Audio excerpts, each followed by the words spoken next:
Traders have urged the City Council and building owners to inspect and renovate buildings in the ReHarare Central Business District as number of fire accidents continue to rise.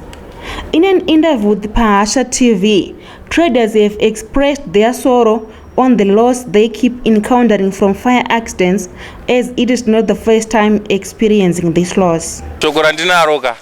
Ndiri kuti kanzuru yeHarare isisina kurongeka ngaimbotraya kuita inspect mabuildings aya because kana uchitarisa moto seuyoyo kwa under normal circumstances atingataura kuti moto kuti wapisa building vanhu vakatarisa but chaita kuti flame yacho imhanye ndechekuti building yakatoora kudhara kutodarika ma 3.5 ma 2000 including mari because mamune mari yange iri mwe kusvika kuma 2000 because kune other business wora tunoita saka taingokipa mari momo saka tukurwadziwa because ndetengesa ma cosmetic nema weave nema braids so mutoshaya uzoti otangira papi because zvinhu zvese zviri kunoku dezva zvikunzi une other way yokuti wangokakipa zvinhu because mushopu manyanyo bvera ndemedu hamuna chabuda hamuna kana chekuti things akafa achawanda isi ndofunga yechi2 takatora kuti pajoina city apa manje then we moved in Customs building in the ReHarare Central Business District caught fire in the morning, and when the ReHarare City Fire Brigade arrived, properties have been destroyed.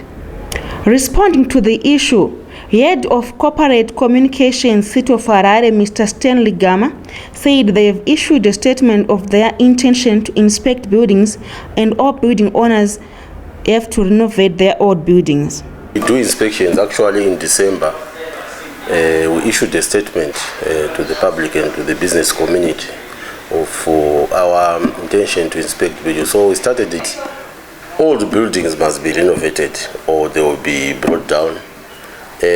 Illegal markets inside the buildings must be stopped, and our police, our municipal police will enforce the law to make sure we take them out. Just watch the space. Will be between next week. From next week, we'll be trying to clean up Harare both on the streets and inside buildings. Building owners are not renovating their old buildings as per instruction of the City Council, which is a threat to the lives of residents. A number of old buildings collapsing and some catching fire has been recorded in the ReHarare Central Business District. Tokozle Maure reporting for Pahasha TV.